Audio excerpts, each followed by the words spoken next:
প্রশান্ত মহাসাগর, নীরবতার আড়ালে লুকানো এক রহস্যের নাম। পৃথিবীর মানচিত্রে তাকালে যেটা সবচেয়ে বেশি চোখে পড়ে সেটা কোনো দেশ নয়, কোনো শহর নয়, বরং বিশাল এক নীল শূন্যতা, প্রশান্ত মহাসাগর। এই সাগর এতটাই বিশাল যে তার পাশে দাঁড়ালে পৃথিবী নিজেই ছোট হয়ে আসে। এটা কেবল একটা সমুদ্র নয়, এটা অর্ধেক পৃথিবীর নীল এক নিঃশ্বাস। এই মহাসাগর পৃথিবীর মোট পানির প্রায় অর্ধেকের বেশি নিজের মধ্যে ধরে রেখেছে। মানচিত্রে তাকালে যে নীল অংশটুকু সবচেয়ে বেশি জায়গা দেয় সেটাই প্রশান্ত মহাসাগর। এটি এত বড় যে পৃথিবীর সব মহাদেশ একসাথে বসালেও এর বিশালতা শেষ হবে না। প্রশান্ত মহাসাগর এত দীর্ঘ যে এর এক প্রান্তে সূর্য ডুবে যায়, অন্য প্রান্তে একই সময়ে ওঠে সূর্য, নতুন সূর্য। এখানে সময়ও 2 দিনে বিভক্ত। এক ঢেউ গতকালের গল্প বলে, আরেক ঢেউ আগামীর খবর আনে। এই মহাসাগর পৃথিবীর মোট পানির প্রায় 50% বেশি জায়গা দখল করে রেখেছে। কিন্তু আশ্চর্যের বিষয়, আমরা চাঁদ সম্পর্কে যতটা জানি এই মহাসাগরের তলদেশ সম্পর্কে জানি তার থেকে অনেক কম। এই মহাসাগর এত গভীর যে এর বুকে লুকিয়ে আছে পৃথিবীর সবচেয়ে গভীর ক্ষত, নাম মারিয়ানা ট্রেঞ্চ। এই মারিয়ানা ট্রেঞ্চ এতটাই গভীর যার গভীরতা 32,800 ফিট কিংবা 10,994 মিটার। এর গভীরতার বিশালতা এতটাই বেশি, এই নীল গ্রহের সবথেকে উচ্চতম শৃঙ্গ মাউন্ট এভারেস্টকে নিমিষেই তার পানির মধ্যে ঢুকিয়ে দেওয়া যাবে। মারিয়ানা ট্রেঞ্চের উপরে পানি থাকবে প্রায় 2 কিলোমিটার। মারিয়ানা ট্রেঞ্চ পৃথিবীর এক নীরবতা গভীরতা। প্রশান্ত মহাসাগরের বুকে নীলের পর নীল ভেঙে যেখানে আলো থেমে যায় সেখানেই শুরু হয় পৃথিবীর সবচেয়ে গভীর নিঃশ্বাস, মারিয়ানা ট্রেঞ্চের। এটা এত গভীর নয়, এটা যেন পৃথিবীর হৃদয়ে এক দীর্ঘ নীরব ক্ষত, যেখানে সূর্যের আলো কখনো পৌঁছায় না, কিন্তু সময় চুপচাপ বয়ে চলে। এই গভীরতায় চাপ কথা বলে, অন্ধকারেরও আছে ওজন।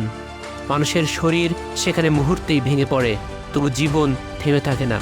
সেখানে বাস করে এমন সব প্রাণী যাদের চোখ নেই কিন্তু ভয় নেই, আলো নেই তবু তারা নিজেই আলো জ্বালায়, অন্ধকারকে জানান দেয় জীবন এখানেও আছে। মারিয়ানা ট্রেঞ্চ আমাদের শেখায় নীরবতা মানেই শূন্যতা নয়, সেখানে শব্দ নেই, সেখানেই লুকিয়ে থাকে সবচেয়ে গভীর গল্প। মানুষ চাঁদে পা রেখেছে, মঙ্গল ছুঁতে চায়, তবু নিজের পৃথিবীর এই গভীর অন্ধকারে এখনও সে অতিথি মাত্র। প্রশান্ত মহাসাগরের আরেকটি রহস্যময় জায়গা পয়েন্ট নিমো। এটি পৃথিবীর সবচেয়ে নিঃসঙ্গ জায়গা। প্রশান্ত মহাসাগরের মাঝখানে একটি স্থান আছে যেখানে কোনো দেশ নেই, কোনো মানুষ নেই, এর নাম পয়েন্ট নিমো। এটি পৃথিবীর এমন জায়গা যেখান থেকে সবচেয়ে কাছের মানুষ হলো মহাকাশ স্টেশনের নভোচারীরা। প্রশান্ত মহাসাগরের গভীরে লুকিয়ে থাকা অদ্ভুত সব প্রাণীদের আমরা এবার জানব। প্রশান্ত মহাসাগর সবচেয়ে বিশাল জলরাশি, কিন্তু এই নীল শান্ত পানির নিচে লুকিয়ে আছে এমন সব প্রাণী যাদের দেখলে মনে হয় তারা ভিন গ্রহ থেকে এসেছে। এমন একটি প্রাণী জায়ান্ট স্কুইড, সমুদ্রের ছায়ামানব বলা হয়। প্রশান্ত মহাসাগরের গভীরে বাস করে জায়ান্ট স্কুইড, যার দৈর্ঘ্য হতে পারে একটি বাসের সমান।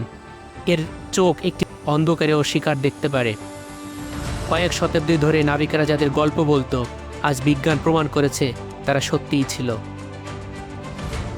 আরও একটি রহস্যময় প্রাণী ডাম্বো অক্টোপাস।